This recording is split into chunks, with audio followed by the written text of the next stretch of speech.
നമസ്കാരം. Raf talk ഫുട്ബോളിലേക്ക് അവർക്കും സ്വാഗതം. ഹൻസി ഫ്ലിക്ക് പറഞ്ഞ പോലെ പുതിയ സീസണാണ്, 4 കളികളെ കഴിഞ്ഞുള്ളൂ. ഇപ്പോൾ മികച്ച രൂപത്തിൽ പോകുന്നുണ്ട്, ശരിയാണ്. പക്ഷെ എപ്പോൾ വേണമെങ്കിലും മാറി മറിയാം, ഒക്കെ ശരിയാണ്. പക്ഷെ ബാഴ്സ ആരാധകരൊരു വലിയ സ്വപ്നം കാണുന്നുണ്ട്. മെസ്സിയും സുവാരസും നെയ്മറും ചേർന്നൊരു സഖ്യമുണ്ടായിരുന്നു ബാഴ്സലോണക്ക്, വിഖ്യാതമായ MSN സഖ്യം. സർവ പ്രതിരോധത്തിന്റെ പൂട്ടും പൊളിച്ചടുക്കിയ ഒരു സഖ്യം. അതുപോലൊരു സഖ്യം ഇനി അവർക്ക് ലഭിക്കുമോ, അത് കണ്ടറിയേണ്ട കാര്യമാണ്. പക്ഷെ അത്തരമൊരു സഖ്യത്തെ അവർ സ്വപ്നം കാണുന്നുണ്ട്.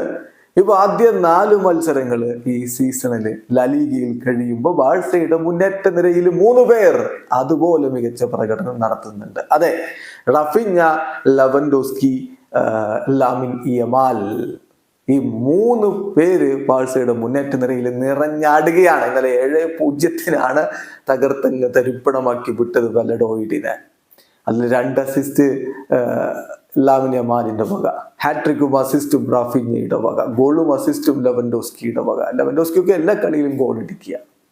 ഇപ്പൊ ബാഴ്സയുടെ ഫ്രണ്ട് 3യുടെ ആ ഒരു പ്രകടനം നമ്മളൊന്ന് എടുത്തു നോക്കുന്നു. ഈ സീസണിൽ ലാലിഗയില് കളിച്ച 4 കളികളിൽ നിന്ന് ബാഴ്സയുടെ ഫ്രണ്ട് 3 റാഫിഞ്ഞ 3 ഗോളുകളും 4 അസിസ്റ്റുകളും 7 ഗോൾ കോൺട്രിബ്യൂഷൻസ് ആയി.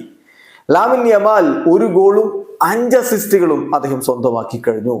റോബർട്ട് ലെവൻഡോസ്കി 4 ഗോളുകളും 1 അസിസ്റ്റും അദ്ദേഹത്തിന്റെയും പേരിൽ. സോ റാഫിഞ്ഞയും ലാമിൻ യമാലും ലെവൻഡോസ്കിയും ചേർന്നുള്ള ഈ ഒരു സഖ്യം FC ബാഴ്സലോണയെ വീണ്ടും പഴയ പ്രതാപത്തിലേക്ക് എത്തിക്കുമോ? ആരാധകർ എന്തായാലും അങ്ങനെ സ്വപ്നം കാണുന്നുണ്ട്. MSN താരതമ്യം ചെയ്യാനായിട്ടില്ല എന്നറിയാമെങ്കിൽ പോലും അത്തരം ഒരു പ്രഹരശേഷി ഇവരിൽ നിന്ന് പ്രതീക്ഷിക്കുന്നു. ഇവിടെ അവസാനിക്കുന്ന ഫുട്ബോൾ ലോകത്തെ കൂടുതൽ വിശേഷങ്ങളുമായി റാഫ് ടോക്സ്.